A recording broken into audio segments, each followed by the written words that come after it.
Y'all can hear the leaf blower behind me, right? I guess it's time to make my annual video complaining about leaf blowers. Not because of the noise pollution precisely, although, we all find that really irritating. It's much more that leaf blowers in most states in the US are unregulated and a significant health hazard to the people who use them.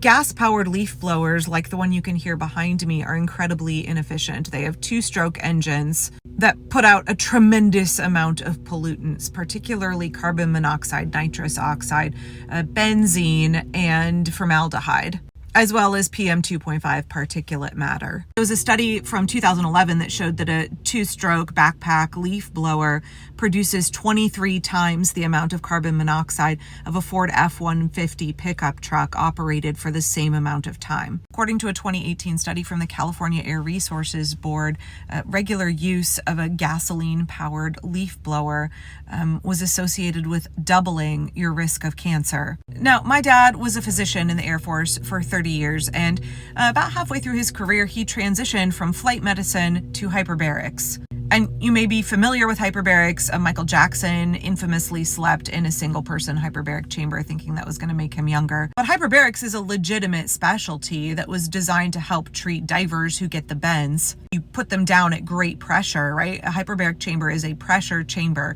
and then you have them breathe oxygen, and then you slowly bring them back up to surface pressure, and it helps dissolve the nitrogen bubble that you get accumulated when you get bent. My dad would be a little bit horrified at that explanation, but hyperbarics is also utilized to treat burn victims, folks with diabetic foot ulcers, and folks with carbon monoxide poisoning. And that's because when you are put in a pressure chamber and you are breathing oxygen at that greater depth, it helps push the oxygen out to your extremities, and you end up with greater wound healing. It also helps push the carbon monoxide out of your brain, right? So one of the things that my dad frequently would treat, he would treat bent divers for the military and burn victims for the military, but also would treat an awful lot of civilians who got carbon monoxide poisoning, often from things like a faulty space heater. Sometimes if there was a power outage, folks would try and run their generator in their garage or in their home and carbon monoxide themselves. But you can get carbon monoxide poisoning from any faulty gas appliance, which is why you should have a carbon monoxide detector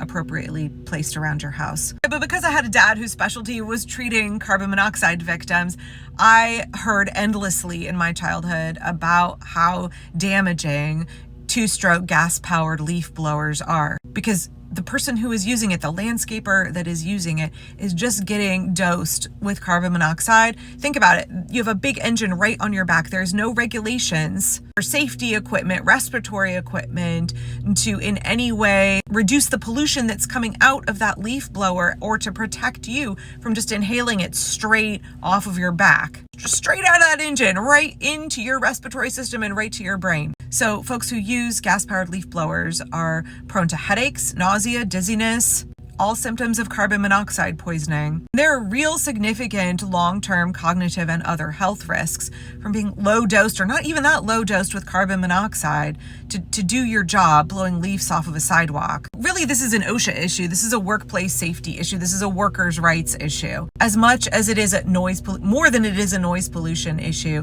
and as much as it is an environmental issue.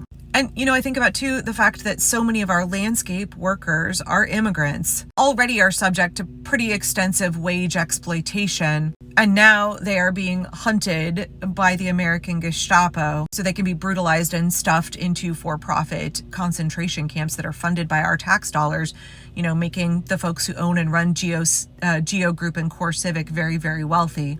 I just thought it was a good time to bring up this issue. Not only because we should have done away with gas-powered leaf blowers long ago, but also because we are living in a country where people are being snatched off the streets and brutalized and deprived of their rights. Families are being separated and destroyed because hardworking men and women are mowing your lawn and blowing your leaves and repairing your fences and roofing your house, cooking your food, cleaning your house and your workspace.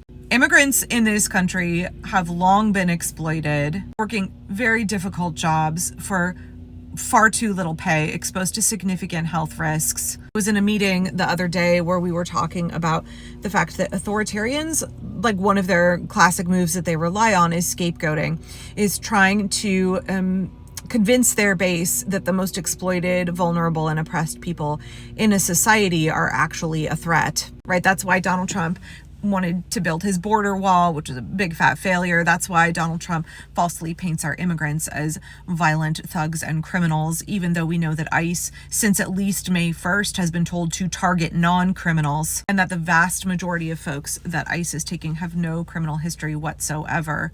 And if they do have something, it's usually immigration related, like they overstayed their visa, they messed up part of their paperwork, they're in this country undocumented, and they didn't leave when they got an order to leave. Like not violent crimes whatsoever. These are hardworking people who've been in this country for a long time, working really necessary jobs. And we're also seeing asylum seekers. Just the other day, there was a young man who was here on asylum from Mexico who was snatched out of his home. ICE agents busted down the door and pointed a weapon at his sister and her 3-month-old baby, and then ended up dragging him out. They didn't have a warrant for his arrest. They were looking for a different person. They took him anyway. He is here on asylum. He has no criminal record. And last we heard, he's being held in the Tacoma detention facility. We're watching ICE raid our farms over and over for our farm workers. We're watching them raid construction sites, Home Depots. We're not shopping at Home Depot, right? Because Home Depot is letting them come in and chase down immigrants in the store and tackle them to the ground and kidnap them. We're watching them target the industries where hardworking immigrants are going about their business, trying to live their lives. These are not criminals. These are decent human beings who have done nothing wrong. Nothing wrong. Being undocumented in the United States is a civil penalty equivalent to a traffic violation. But authoritarian regimes, they rely on scapegoating the most vulnerable, because they don't want the general populace to focus on their actual oppressors, the super rich, Donald Trump and his cronies. They don't want you to focus on the actual corruption and actual criminality that is happening within the government. They want you to hate your neighbor. They want you to hate immigrants. They want you to hate people who struggle harder than you and to vilify them. And I don't really know how to overcome that messaging. It's so easy. It's so easy for MAGA to dehumanize immigrants. That's why they call them illegals, right? The first step in being successful in scapegoating, the first step that authoritarians do to get the populace to turn against an oppressed group is to dehumanize them. It works remarkably well. It's much easier for you to try and enact violence or to justify the government's violence against somebody if you are able to completely dehumanize them. That's why they don't say these are husbands and wives. These are hardworking people. These are families. These are fathers. They want to call them illegal aliens because therefore they seem less human. And it's easier for people to shut down their empathy. Anyway, I guess in the past I hear a leaf blower and I get really irritated. And this year I really think about, like, obviously the health risks and the way that we exploit our workers, especially immigrant workers who are much less able to advocate for themselves, especially if they're here undocumented. Much easier for their employers who, the government doesn't go after the white farmers, the white employers, the white landscape company owners, the white construction company owners. They don't go after them. They go after the immigrants, not the people who are exploiting them for their labor and harming their bodies in order to become wealthy and get a big fat paycheck off of their labor. Nope, it's the immigrants. Anyway, when I see leaf blowers, that's what I think of.